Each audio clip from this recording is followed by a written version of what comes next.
LNZA stock analysis and LNZA stock prediction. In this 1-minute video, I'm going to be showing you exactly what I'm going to do, how I'm going to do it, my exact plays, right? So ultimately speaking, what I'm not going to do is randomly start buying here. Like, I don't know if you looked at my previous stuff, but look at this, right? Like I said, if I wanted a double break and I was then going to sell, sort of went up, and this rule is still sticking. I mean, I'm still sticking to the same exact rule, even though break-evens kind of got hit.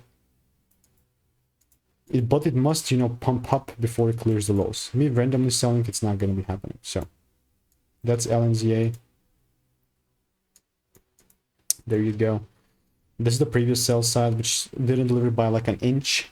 But if you do want to learn how to make it 5-10K per month and want to stay tuned with LNZA, just click the first link in the description, get my free emails, and obviously I will continue to keep you updated.